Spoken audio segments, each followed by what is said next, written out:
അസ്സലാമു അലൈക്കും dear friends. ഇന്നത്തെ നമ്മുടെ റെസിപ്പി അരിയും ഉഴുന്നും കുതിർക്കാതെ അരയ്ക്കാതെ മാവ് പുളിപ്പിക്കാൻ വെക്കാതെ ബാക്കി വരുന്ന ചോറ് വെച്ചിട്ട് വെറും 10 മിനിറ്റിൽ പഞ്ഞി പോലെ സോഫ്റ്റായ നാടൻ രീതിയിലുള്ള ഇഡ്ഡലിയാണ്. ഇതിനോടൊപ്പം തന്നെ പച്ചക്കറി ഒന്നും ഇല്ലാതെ വളരെ എളുപ്പത്തിൽ രുചി വ്യത്യാസമില്ലാതെ തനി നാടൻ രീതിയിലുള്ള സാമ്പാറും കൂടി കാണിക്കുന്നുണ്ട്. നമ്മുടെ ഈ വീഡിയോ കണ്ടുകൊണ്ടിരിക്കുന്ന സമയത്ത് നിങ്ങൾക്ക് ഇഷ്ടപ്പെടുകയാണെങ്കിൽ ഒന്ന് ലൈക്ക് ചെയ്തേക്കണേ. അതുപോലെ തന്നെ നമ്മുടെ ഈ ചാനൽ ആദ്യമായിട്ട് കാണുന്നവരും ഇതുവരെയും സബ്സ്ക്രൈബ് ചെയ്യാത്തവരും പ്ലീസ് ഒന്ന് സബ്സ്ക്രൈബ് ചെയ്തേക്കണേ. ഞാനിടുന്ന വീഡിയോസ് ഉടനടി കിട്ടുന്നതിനായി സബ്സ്ക്രൈബ് ബട്ടന്റെ തൊട്ടടുത്ത് കാണുന്ന ബെല്ലൈക്കൺ കൂടി ക്ലിക്ക് ചെയ്തിട്ട് ഓൾ എന്ന ഓപ്ഷൻ എനേബിൾ ചെയ്യാനും മറക്കല്ലേ.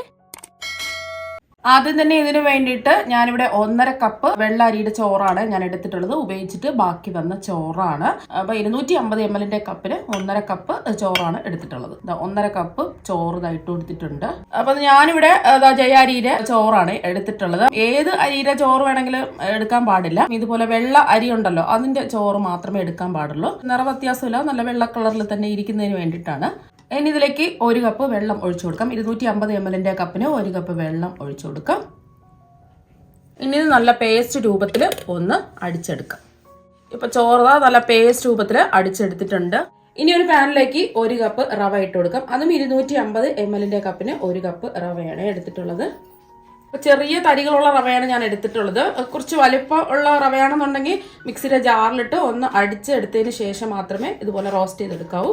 ഫ്ലെയിം കുറച്ച് വെച്ച് കൊടുക്കുക. എന്നിട്ട് ഇതൊന്ന് റോസ്റ്റ് ചെയ്തെടുക്കാം. റോസ്റ്റ് ചെയ്ത റവയായാലും റോസ്റ്റ് ചെയ്യാത്ത റവയായാലും ഒന്ന് റോസ്റ്റ് ചെയ്തെടുക്കണം. ഇപ്പൊ റവ വറുക്കാൻ തുടങ്ങിയിട്ട് ഒരു 2 മിനിറ്റ് ആയി. ഇപ്പൊ നല്ലൊരു മണമൊക്കെ വരുന്നുണ്ട്. റവ വറുത്തെടുക്കുമ്പോൾ പ്രത്യേകം ശ്രദ്ധിക്കുക, റവയുടെ നിറം മാറാത്ത രീതിയിൽ വേണം ഇതൊന്ന് റോസ്റ്റ് ചെയ്തെടുക്കുക. അതിന് വേണ്ടിയിട്ടാണ് ഞാൻ ഫ്ലെയിം കുറച്ചിട്ടിട്ട് വറുത്തെടുത്തിട്ടുള്ളത്. ഇത്രയും മതിയാവും. ഇനി ഫ്ലെയിം ഓഫ് ആക്കി കൊടുക്കാം. ഇനി ഒരു ബൗളിലേക്ക് അടിച്ചു വെച്ച ചോറ് ഇട്ട് കൊടുക്കാം. ഇനി ഇതിലേക്ക് റോസ്റ്റ് ചെയ്ത് വെച്ചിരിക്കുന്ന റവ മുഴുവനും ഈ ചോറിലേക്ക് ഇട്ട് കൊടുക്കാം. ചൂടെല്ലാം മാറിയതിന് ശേഷമാണ് ഇട്ട് കൊടുത്തിട്ടുള്ളത്.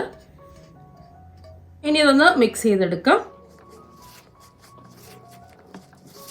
ഇപ്പൊ ഒന്ന് മിക്സ് ചെയ്തെടുത്തിട്ടുണ്ട്. ഇനി ഇതിലേക്ക് 250 ml കപ്പിന് 1 കപ്പ് തൈരും കൂടി ഒഴിച്ചു കൊടുക്കാം. അധികം പുളിപ്പില്ലാത്ത തൈര് വേണം ഇതിലേക്ക് എടുക്കാൻ വേണ്ടിയിട്ട്.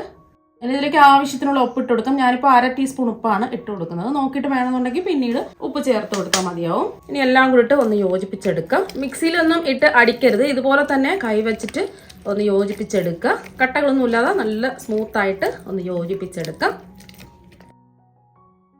ഇപ്പോൾ കട്ടകളൊന്നുമില്ല, ഇതാ ഒന്ന് മിക്സ് ചെയ്തെടുത്തിട്ടുണ്ട്. ഇതിൽ റവ ചേർത്തത് കൊണ്ട് റവയൊക്കെ ഒന്ന് കുതിർന്ന് സോഫ്റ്റായി കിട്ടുന്നതിന് വേണ്ടിയിട്ട് ഒരു 10 മിനിറ്റ് റെസ്റ്റ് ചെയ്യാൻ വേണ്ടിയിട്ട് മൂടി മാറ്റി വെക്കാം. ഈ സമയം കൊണ്ട് പച്ചക്കറി ഒന്നുമില്ലാതെ എന്നാൽ പച്ചക്കറി വെച്ചിട്ട് ചെയ്യുന്ന സാമ്പാറിനേക്കാളും വളരെ രുചികരമായിട്ടും എളുപ്പത്തിലും ചെയ്തെടുക്കാൻ പറ്റിയ ഒരു അടിപൊളി സാമ്പാർ വെറും 10 മിനിറ്റ് കൊണ്ട് എങ്ങനെ തയ്യാറാക്കി എടുക്കാൻ നോക്കാം. ഒരു ബൗളിലേക്ക് നെല്ലിക്ക വലിപ്പത്തിലുള്ള പുളി ഇട്ട് കൊടുക്കാം. വാളം പുളിയാണ് ഞാൻ എടുത്തിട്ടുള്ളത്. പുളി കുതിർന്ന് കിട്ടാൻ ആവശ്യത്തിന് വെള്ളം ഒഴിച്ചു കൊടുക്കാം. ഒരു 1/2 കപ്പ് വെള്ളം ഒഴിച്ചു കൊടുക്കാം. സാധാരണ പച്ചവെള്ളം തന്നെയാണ്. ഇനി പുളി ഒന്ന് കുതിർന്ന് കിട്ടാൻ വേണ്ടിയിട്ട് നമുക്ക് മാറ്റി വയ്ക്കാം. ഇനി ഒരു ബൗളിലേക്ക് 1/4 കപ്പ് സാമ്പാർ പരിപ്പ് ഇട്ട് കൊടുക്കാം. ഇനി ഇതിലേക്ക് ഒരു 1/4 കപ്പ് ചെറുപയർ പരിപ്പും കൂടി ഇട്ട് കൊടുക്കാം. ചെറുപയർ പരിപ്പാണ് ഇട്ട് കൊടുക്കുന്നത്. തോടെല്ലാം മാറ്റിയ ചെറുപയർ പരിപ്പ്. നമ്മൾ പായസത്തിനും പരിപ്പിനൊക്കെ ഉപയോഗിക്കുന്ന ചെറുപയർ പരിപ്പുണ്ടല്ലോ, അതാണ് എടുത്തിട്ടുള്ളത്. ഇനി നല്ലോണം ഒന്ന് കഴുകിയെടുക്കുക. ഇനി കഴുകി വൃത്തിയാക്കി എടുത്ത പരിപ്പ് ഒരു കുക്കറിലേക്ക് ഇട്ട് കൊടുക്കാം. ഇത് കുതിർക്കേണ്ട ആവശ്യമൊന്നുമില്ല. ഇനി ഇതിലേക്ക് ആവശ്യത്തിനുള്ള വെള്ളം ഒഴിച്ചു കൊടുക്കാം. ഒരു 2 കപ്പ് വെള്ളമാണ് ഒഴിച്ചു കൊടുക്കുന്നത്. ഇത് പെട്ടെന്ന് വെന്ത് കിട്ടാൻ വേണ്ടിയിട്ട് ചെറിയൊരു വറ്റൽ മുളക് ഇട്ട് കൊടുക്കാം. 1 ടീസ്പൂൺ വെളിച്ചെണ്ണ കൂടി ഒഴിച്ചു കൊടുക്കാം. ഈ വറ്റൽ മുളകും വെളിച്ചെണ്ണയും കൂടെ ഒഴിച്ചു കൊടുക്കുമ്പോൾ പെട്ടെന്ന് തന്നെ ഇത് വെന്ത് കിട്ടും. ഒന്ന് മിക്സ് ചെയ്ത് കൊടുക്കാം. ഞാൻ ഫ്ലെയിം ഓണാക്കി കൊടുത്തിട്ടുണ്ട്. ഇനി കുക്കർ മൂടി വെച്ച് ഇതൊന്ന് വേവിച്ചെടുക്കാം. ഇപ്പോൾ ഒരു 2 വിസിൽ കേട്ടിട്ടുണ്ട്. ഇപ്പം ഞാൻ ഫ്ലെയിം ഓഫാക്കി. ഇനി ഇതിൻ്റെ ആവി പോകുന്നതിന് വേണ്ടിയിട്ട് ഇത് മാറ്റി വയ്ക്കാം. ഇനി ചൂടായി കിടക്കുന്ന ഒരു പാനിലേക്ക് 1 ടേബിൾ സ്പൂൺ വെളിച്ചെണ്ണ ഒഴിച്ചു കൊടുക്കാം. ഇനി ഇതിലേക്ക് ചേർത്ത് കൊടുക്കുന്നത് ഏകദേശം ഒരു 1/2 കിലോളം ഉള്ള ചെറിയ ഉള്ളി തൊലിയെല്ലാം കളഞ്ഞതിന് ശേഷം കഴുകി വൃത്തിയാക്കി എടുത്തിട്ടുള്ളതാണ്. ഒന്ന് ഇളക്കി കൊടുക്കാം. ഫ്ലെയിം കുറച്ച് വെച്ച് കൊടുക്കാം. മീഡിയം ഫ്ലെയിം വെച്ച് കൊടുക്കാം.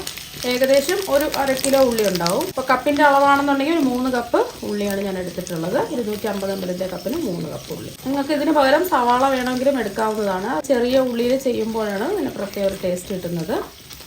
ഇനി ചെറുതായിട്ട് കട്ട് ചെയ്തെടുത്ത് 2 പച്ചമുളകും കൂടി ഇട്ട് കൊടുക്കാം. അധികം എരിവൊന്നും ഇല്ലാത്ത പച്ചമുളകാണ് ഞാൻ എടുത്തിട്ടുള്ളത്. ഒന്ന് ഇളക്കി കൊടുക്കാം. 1 മിനിറ്റ് ഒന്ന് ഇളക്കി കൊടുത്തിട്ടുണ്ട്. ഇനി മൂടി വെച്ച് ഈ ഉള്ളി ഒന്ന് വാട്ടിയെടുക്കാം. ഒന്ന് വാടി വന്നാൽ മാത്രം മതിയാവും. ഇടയ്ക്ക് ഒന്ന് ഇളക്കി കൊടുക്കാം. ഇപ്പോൾ ഒരു 3 മിനിറ്റ് ആയിട്ടുണ്ട്. ഇടയ്ക്കിടയ്ക്ക് ഞാൻ ഇളക്കി കൊടുത്തിട്ടുണ്ടായിരുന്നു. ഉള്ളിലെ നിറമൊക്കെ മാറി നന്നായിട്ട് വാടി വന്നിട്ടുണ്ട്. ഈ ഒരു സമയം ഇതിലേക്ക് 1/4 ടീസ്പൂൺ മഞ്ഞൾപ്പൊടി, 1 ടീസ്പൂൺ മുളക് പൊടി. ഇത് ഞാൻ കാശ്മീരി മുളക് പൊടിയാണ്. സാധാരണ മുളക് പൊടിയാണെന്നുണ്ടെങ്കിൽ ഒരു 1/2 ടീസ്പൂണൊക്കെ എടുത്താൽ മതിയാവും. 1 ടീസ്പൂൺ മല്ലിപ്പൊടിയും കൂടി ഇട്ട് കൊടുക്കാം. ഈ പൊടിയുടെ പച്ചമണം പോകുന്നവരെ ഒന്ന് ഇളക്കി കൊടുക്കാം. ഫ്ലെയിം കുറച്ച് വേണം വെക്കാൻ വേണ്ടിയിട്ട്. ഇപ്പോൾ പൊടിയുടെ ഒരു 10 സെക്കൻഡൊക്കെ ഇളക്കി കൊടുത്തപ്പോൾ പൊടിയുടെ പച്ചമണമൊക്കെ ഒന്ന് മാറിയിട്ടുണ്ട്. ഈ ഒരു സമയം തക്കാളി ചെറുതായിട്ട് കട്ട് ചെയ്തും കൂടി ഇട്ട് കൊടുക്കാം. വലിയ തക്കാളിയാണെന്നുണ്ടെങ്കിൽ 1 എണ്ണം എടുക്കുക, ചെറുതാണെങ്കിൽ 2 എണ്ണം എടുക്കുക. ഒന്ന് ഇളക്കി കൊടുക്കാം. തക്കാളി ഒന്നും വെന്ത് കുഴയേണ്ട ആവശ്യമൊന്നുമില്ല, ജസ്റ്റ് ഒന്ന് വാടി കിട്ടിയാൽ മാത്രം മതിയാവും. ഒന്ന് ഇളക്കി കൊടുക്കാം. ഇനി പുളിവെള്ളം പിഴിഞ്ഞെടുത്തത് ഒഴിച്ചു കൊടുക്കാം. എല്ലാം കൂടിയിട്ട് ഒന്ന് മിക്സ് ചെയ്തെടുക്കാം. തക്കാളി വാടേണ്ട ആവശ്യമൊന്നുമില്ല. ഇനി ഇതിലേക്ക് ആവശ്യത്തിന് വെള്ളം ഒഴിച്ചു കൊടുക്കുക. 2 കപ്പ് വെള്ളമാണ് ഒഴിച്ചു കൊടുക്കുന്നത്. 2 കപ്പ് വെള്ളം ഒഴിച്ചു കൊടുത്തിട്ടുണ്ട്. അപ്പോൾ ഒന്ന് ഇളക്കി കൊടുത്തിട്ടുണ്ട്. ഇനി മീഡിയം ഫ്ലെയിം വെച്ച് കൊടുക്കാം. ഇതൊന്ന് തിളക്കട്ടെ, മൂടി വെച്ച് കൊടുക്കാം. ഇപ്പോൾ ഒരു 2 മിനിറ്റൊക്കെ ആയിട്ടുണ്ട്. നന്നായിട്ട് തിളച്ച് വന്നിട്ടുണ്ട്. ഇനി ഇതിലേക്ക് 3 ടീസ്പൂൺ സാമ്പാർ പൊടിയും കൂടി ഇട്ട് കൊടുക്കാം. ഒന്ന് ഇളക്കി കൊടുക്കാം. ഇപ്പം ആവി മുഴുവനും പോയിട്ടുണ്ട്. ഇപ്പൊ പരിപ്പൊക്കെ നല്ലോണം വെന്തൊക്കെ കിട്ടിയിട്ടുണ്ട്. സാമ്പാർ പൊടിയും കൂടെ ചേർത്ത് കഴിഞ്ഞ് ഒന്ന് തിളച്ചതിന് ശേഷം നമ്മൾ വേവിച്ച് വെച്ച പരിപ്പ് ഇതിലേക്ക് ഒഴിച്ചു കൊടുക്കുക. മുഴുവനും അങ്ങ് ഒഴിച്ചു കൊടുക്കുക. ഇനി ഇതിലേക്ക് ആവശ്യത്തിനുള്ള വെള്ളം ഒഴിച്ചു കൊടുക്കുക. 1 കപ്പ് വെള്ളം കൂടി ഒഴിച്ചു കൊടുക്കുക. എല്ലാം കൂടിയിട്ട് ഒന്ന് ഇളക്കി യോജിപ്പിച്ചെടുക്കുക. അപ്പോൾ നമ്മൾ ഇതിൽ ഉപ്പൊന്നും ചേർത്തിട്ടില്ല. ഇനി ഇതിലേക്ക് ആവശ്യത്തിനുള്ള ഉപ്പ് ചേർത്ത് കൊടുക്കുക. ഒരു 1/4 ടീസ്പൂൺ ഉപ്പാണ് ചേർത്ത് കൊടുക്കുന്നത്. വേണമെന്നുണ്ടെങ്കിൽ നോക്കിയിട്ട് പിന്നീട് ആവശ്യമുണ്ടെന്നുണ്ടെങ്കിൽ ഉപ്പ് ചേർത്ത് കൊടുക്കുക. ഇനി 1 ടീസ്പൂൺ ശർക്കര ചീകി എടുത്തതും കൂടി ഇട്ട് കൊടുക്കുക. ആ എരിയും പുളിയും എല്ലാം കൂടിയിട്ട് നല്ലൊരു ടേസ്റ്റ് കിട്ടുന്നതിന് വേണ്ടിയിട്ടാണ് ശർക്കര ചേർത്ത് കൊടുത്തിട്ടുള്ളത്. എല്ലാം ഒന്ന് യോജിപ്പിച്ചെടുക്കുക. ഈ സമയത്ത് ഉപ്പൊക്കെ ഉണ്ടോ എന്നൊന്ന് ചെക്ക് ചെയ്ത് നോക്കുക. ആവശ്യമെങ്കിൽ ഉപ്പ് ചേർത്ത് കൊടുക്കുക. ഇപ്പോൾ ഒന്ന് തിളച്ച് വന്നിട്ടുണ്ട്. ഇനി ഒന്നും ചെയ്യേണ്ട ആവശ്യമൊന്നുമില്ല. ഓൾറെഡി എല്ലാം വെന്തിട്ടുള്ളതാണല്ലോ. ചെറിയൊരു കട്ടിക്കാണിരിക്കുന്നത്. അപ്പോൾ നിങ്ങൾക്ക് നല്ല ലൂസ് പരുവത്തിലാണ് വേണ്ടതെന്നുണ്ടെങ്കിൽ ആവശ്യത്തിന് വെള്ളം ഒഴിച്ചു കൊടുക്കുക. ഈ ഒരു കട്ടിക്കാണ് എനിക്ക് കിട്ടിയിട്ടുള്ളത്. ഇത് ചൂടൊക്കെ മാറിക്കഴിയുമ്പോൾ കുറച്ചും കൂടെ ഒന്ന് കട്ടിയാവും. അപ്പോൾ അതിനനുസരിച്ച് വേണം. നിങ്ങൾക്ക് ഇത്രയും കട്ടി മതിയെന്നുണ്ടെങ്കിൽ ഇത്രയും വെള്ളം ഒഴിച്ചാൽ മതിയാവും. കുറച്ചും കൂടെ ലൂസ് പരുവത്തിലാണ് നിങ്ങൾക്ക് വേണ്ടതെന്നുണ്ടെങ്കിൽ ഒരു 1/2 കപ്പ് മുതൽ 1 കപ്പ് വരെ വെള്ളം ഒഴിച്ചു കൊടുക്കുക. ഞാനിപ്പോൾ വെള്ളമൊന്നും ഒഴിക്കുന്നില്ല. ഈ ഒരു കട്ടിക്കാണ് എടുക്കുന്നത്.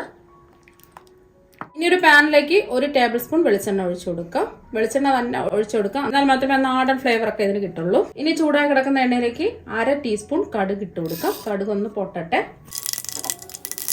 കടുകെല്ലാം ഒന്ന് പൊട്ടിയതിന് ശേഷം ഒരു 1/4 ടീസ്പൂൺ ഉലുവയും കൂടി ഇട്ട് കൊടുക്കാം. 1/4 ടീസ്പൂൺ മാത്രമേ ഇട്ട് കൊടുക്കാവൂ. ഒന്ന് ഇളക്കി കൊടുത്തതിന് ശേഷം 3 വറ്റൽമുളക് ചെറുതായിട്ട് കട്ട് ചെയ്തും കൂടി ഇട്ട് കൊടുക്കാം. അതുപോലെ തന്നെ ഇതിലേക്ക് കുറച്ച് കറിവേപ്പിലയും കൂടി ഇട്ട് കൊടുക്കാം. 2 നുള്ള് കായപ്പൊടിയും കൂടി ഇട്ട് കൊടുക്കാം. ഒന്ന് ഇളക്കി കൊടുത്തതിന് ശേഷം ഫ്ലെയിം ഓഫ് ആക്കി കൊടുക്കാം. താളിച്ചത് മുഴുവൻ ഇതിലേക്ക് ഒഴിച്ചു കൊടുക്കാം. എല്ലാം കൂടി ഒന്ന് യോജിപ്പിച്ചെടുക്കാം. താളിച്ച് ഒഴിക്കണമെന്നുണ്ടെങ്കിൽ താളിച്ചൊഴിച്ചാൽ മതി, അല്ലെങ്കിൽ താളിച്ചൊഴിക്കാതെയും കഴിക്കാവുന്നതാണ്. നല്ല ടേസ്റ്റാണ് കഴിക്കാൻ വേണ്ടിയിട്ട്. അപ്പോൾ ഒന്ന് ഇളക്കി കൊടുത്തിട്ടുണ്ട്. ഇനി ഇതിലേക്ക് മല്ലിയിലയുടെ ടേസ്റ്റ് ഇഷ്ടമാണെന്നുണ്ടെങ്കിൽ കുറച്ച് മല്ലിയില കട്ട് ചെയ്തും കൂടി ഇട്ട് കൊടുക്കാം. ഇനി ഇത് മൂടി വെച്ച് മാറ്റി വെക്കാം. ഇപ്പൊ ഇത് റെസ്റ്റ് ചെയ്യാൻ വെച്ചിട്ട് ഒരു 10 മിനിറ്റ് കഴിഞ്ഞിട്ടുണ്ട്. ഒന്ന് യോജിപ്പിച്ചെടുക്കാം. കുറച്ച് കട്ടിക്കാണ്ടിരിക്കുന്നത്, റവയെല്ലാം എന്താ ഒന്ന് കുതിർന്ന് കിട്ടിയിട്ടുണ്ട്. കണ്ടില്ലേ, ഇപ്പോൾ കുറച്ച് കട്ടിക്കാണിരിക്കുന്നത്. ഇനി ഇതിലേക്ക് ഒരു 1/4 കപ്പ് വെള്ളവും കൂടി ഒഴിച്ചു കൊടുക്കാം. ഒന്നെല്ലാം കൂടിയിട്ട് ഒന്ന് യോജിപ്പിച്ചെടുക്കാം. ഇപ്പോൾ ഇതാ ഒന്ന് മിക്സ് ചെയ്തെടുത്തിട്ടുണ്ട്. ഇനി ഇതിലേക്ക് നമ്മൾ ചേർത്ത് കൊടുക്കുന്നത് യെല്ലോ ഫ്രൂട്ട് സോൾട്ട് ആണ്.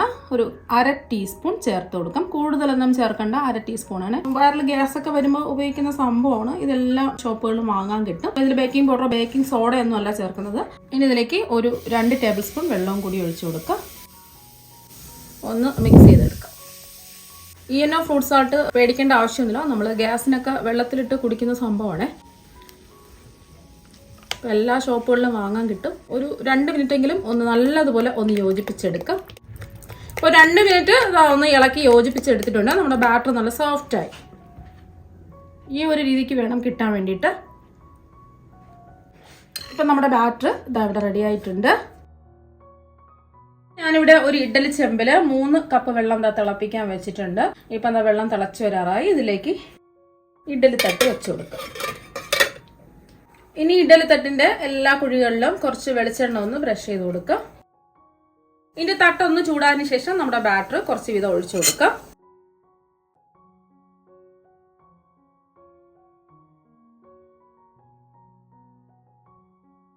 ഇപ്പൊ എല്ലാ കുഴികളിലും ബാറ്റർ നിറച്ചു കൊടുത്തിട്ടുണ്ട്. ഇനി അടുത്ത തട്ട് വെച്ചു കൊടുക്കാം. ഇനി അടുത്ത തട്ടിന്റെ എല്ലാ കുഴികളിലും വെളിച്ചെണ്ണ ഒന്ന് ബ്രഷ് ചെയ്ത് കൊടുക്കാം. ഈ തട്ടും ചെറുതായിട്ടൊന്ന് ചൂടാതിന് ശേഷം ഇതിലേക്ക് ബാറ്റർ ഒഴിച്ചു കൊടുക്കാം. ഇത് പെട്ടെന്ന് ഇളകി കിട്ടാൻ വേണ്ടിയിട്ടാണ് തട്ട് ചെറുതായിട്ടൊന്ന് ചൂടാക്കുന്നത്. അപ്പോൾ പെട്ടെന്ന് ഒട്ടിപ്പിടിക്കാതെ ഇളകി കിട്ടും.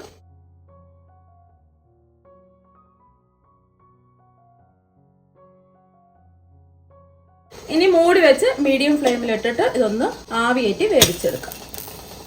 ഒരു 12 മിനിറ്റ് ആയിട്ടുണ്ട്. ഇനി ഫ്ലെയിം ഓഫ് ആക്കാം. ഇനി ഇഡ്ഡലി ചെമ്പിൽ നിന്ന് ഇഡ്ഡലി തട്ട് എടുത്തു മാറ്റാം. ഇനി കുറച്ച് ചൂട് മാറാൻ വേണ്ടിയിട്ട് മാറ്റി വെക്കാം. ഇപ്പൊ ഇഡ്ഡലിയുടെ ചൂടൊക്കെ ഒന്ന് മാറിയിട്ടുണ്ട്. ഇനി ഇഡ്ഡലി തട്ടിൽ നിന്നും ഇഡ്ഡലി ഒരു സ്പൂൺ വെച്ചോ സ്പാച്ചിൽ വെച്ചോ മെല്ലെ ഒന്ന് ഇളക്കിയെടുക്കാം. ഇപ്പൊ തട്ടിലൊന്നും ഒട്ടിപ്പിടിക്കാതെ നല്ല സ്മൂത്ത് ആയിട്ട് ഇളകി കിട്ടിയിട്ടുണ്ട്. നല്ല വെള്ള കളറിൽ പഞ്ഞു പോലെ സോഫ്റ്റ് ആയ ഇഡ്ഡലി ഇവിടെ റെഡി ആയിട്ടുണ്ട്. നമ്മളിത് ബസ്മതി റൈസിൽ ചെയ്യുകയാണെന്നുണ്ടെങ്കിൽ കുറച്ചും കൂടെ നല്ല വെള്ള കളറിൽ ഇഡ്ഡലി കിട്ടും. ഇപ്പൊ കണ്ടില്ല നല്ല സോഫ്റ്റ് ആണ്. സാധാരണ നമ്മൾ കഴിക്കുന്ന ഇഡ്ഡലിയേക്കാളും കുറച്ചും കൂടെ ടേസ്റ്റും സോഫ്റ്റും ആണ് ഈ ഇഡ്ഡലിക്ക്. അരിയും ഉഴുന്നും കുതിർക്ക ഇടാൻ മറന്നുപോയ സമയത്തും അതുപോലെ തന്നെ മടി പിടിച്ചിരിക്കുന്ന സമയത്തും ഒക്കെ ബാക്കി വന്ന ചോറ് വെച്ചിട്ട് ചെയ്ത് നോക്കാൻ പറ്റിയ ഒരു ഇഡ്ഡലിയാണത്. ഇനി ഒരു ഇഡ്ഡലി മുറിച്ചും കൂടി കാണിച്ചു തരാം. ഇപ്പൊ കണ്ടില്ലേ എത്രമാത്രം സോഫ്റ്റ് ആണെന്നുള്ളത്. അപ്പൊ നിങ്ങൾ ബാക്കി വന്ന ചോറ് വെച്ചിട്ടുള്ള ഇഡ്ഡലിയും അതുപോലെ തന്നെ പച്ചക്കറിയൊന്നും ഇല്ലാത്ത സാമ്പാറും ഇതുപോലെ ഒന്ന് ട്രൈ ചെയ്ത് നോക്കുക. തീർച്ചയായും നിങ്ങൾക്ക് എല്ലാവർക്കും ഇഷ്ടപ്പെടും. അപ്പൊ നമുക്ക് മറ്റൊരു വെറൈറ്റി ഡിഷുമായിട്ട് വീണ്ടും കാണാം. താങ്ക്